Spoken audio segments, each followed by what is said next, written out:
Halo semua, kenalkan nama saya Tevalina Butar-Butar. Di sini saya akan membuat video pencast atau pendidikan kesehatan pada pasien fraktur, yaitu pencastnya itu berisi tentang apa itu fraktur dan nutrisi pada pasien fraktur untuk mempercepat penyembuhan tulang. Tujuan dari pencast ini adalah untuk menambah pengetahuan pasien tentang penyakit fraktur yang pasien derita. Selanjutnya kita ke pasien. Permisi, selamat siang Bapak. Perkenalkan, saya Suster Rita. Di sini saya bertugas dari jam 2 siang sampai jam 8 malam. Apakah ini benar dengan Bapak Tuan M? Betul. Saya bisa gelang pasiennya Pak? Oh betul ya Bapak. Bagaimana perasaannya Bapak hari ini? Sudah mendingan sus, tapi masih ada sus nyeri-nyeri sus. Oh iya Bapak, karena kan Bapak baru selesai pemasangan wire atau kawat pada fraktur Bapak. Di sini suster mau kasih sedikit pendidikan kesehatan kepada Bapak tentang apa itu fraktur dan nanti tentang nutrisi untuk mempercepat penyembuhan tulang Bapak. Tujuan dari pendidikan kesehatan ini adalah untuk menambah pengetahuan Bapak tentang apa itu fraktur. Kira-kira nanti pendidikan kesehatan ini memakan waktu 5 menit. Apakah Bapak bersedia? Bersedia. Baik Bapak, baik kita akan mulai Bapak. Sebelumnya Bapak tahu kan tidak apa itu fraktur? Ya. Fraktur itu adalah terputusnya jaringan kontinuitas tulang, di mana fraktur ini ada beberapa penyebabnya. Yang pertama itu ada cedera traumatik. Cedera traumatik ini ada terbagi dua, cedera langsung dan cedera tidak langsung. Cedera langsung itu di mana pukulan itu langsung pada tulang sehingga terjadi spontan langsung tulang itu patah. Yang kedua itu ada cedera tidak langsung. Cedera tidak langsung itu di mana cedera itu terjadi jauh dari tulang itu yang patah. Misalkan ketika kita terjulur, tapi yang patah itu clavicula kita. Yang kedua itu ada stres berulang atau fraktur stres. Di mana fraktur stres ini biasanya itu pada tulang yang normal, di mana itu karena faktor kelelahan. Contohnya itu atlet, penari, ataupun militer.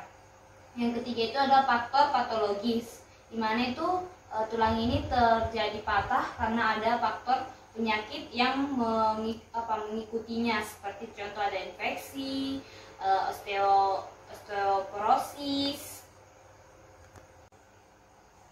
Klasifikasi dari fraktur ini ada 3. Yang pertama itu fraktur tertutup, di mana fraktur tertutup ini tidak terdapat luka.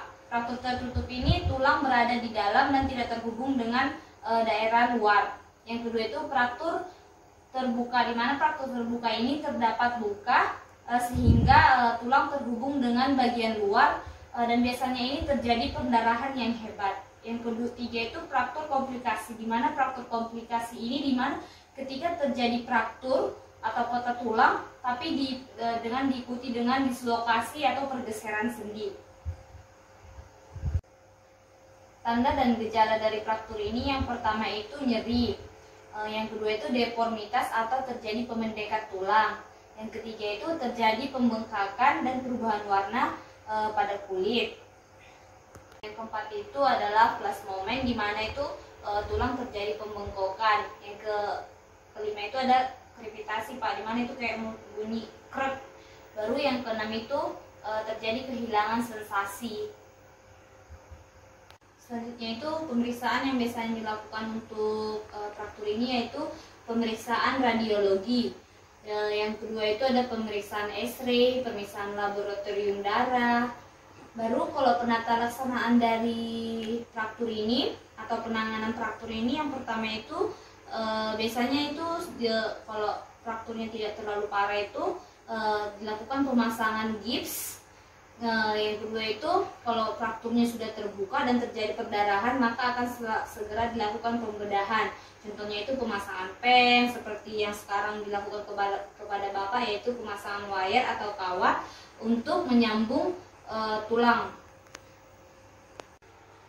Komplikasi dari fraktur ini, dimana jika fraktur tidak ditangani dengan tepat, yang pertama itu terjadi kerusakan arteri, yang kedua terjadi compartment syndrome, yang ketiga itu terjadi delayed union, di mana penyatuan tulang tertunda, Yang keempat itu nanunion, di mana tulang tak menyatu atau mengalami gagal dalam menyatu.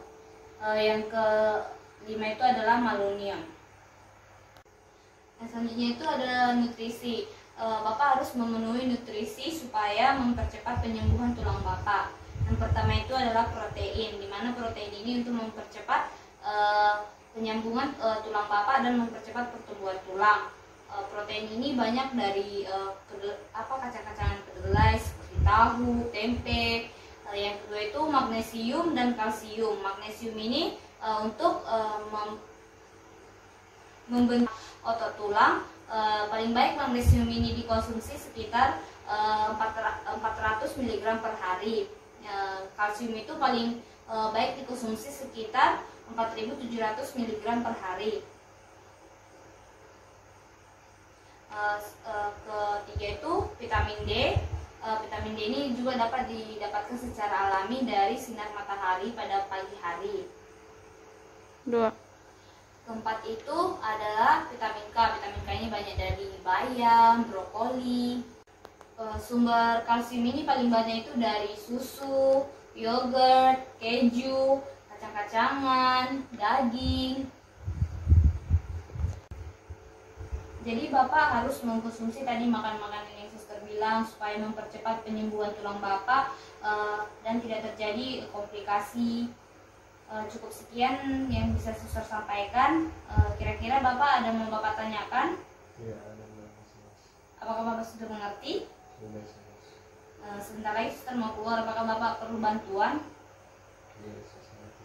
Kalau nanti Bapak perlu bantuan, Bapak bisa suruh keluarga untuk ke ruang perawat. Cukup sekian yang bisa suster sampaikan, kiranya bermanfaat buat Bapak dan semoga dapat diterapkan nutrisinya di rumah ya Bapak. Selamat siang Bapak, semoga cepat sembuh. Terima kasih. Cukup sekian hasil video pendidikan kesehatan saya. Jika ada kesalahan dalam tutur kata, saya mohon maaf. Saya ucapkan terima kasih.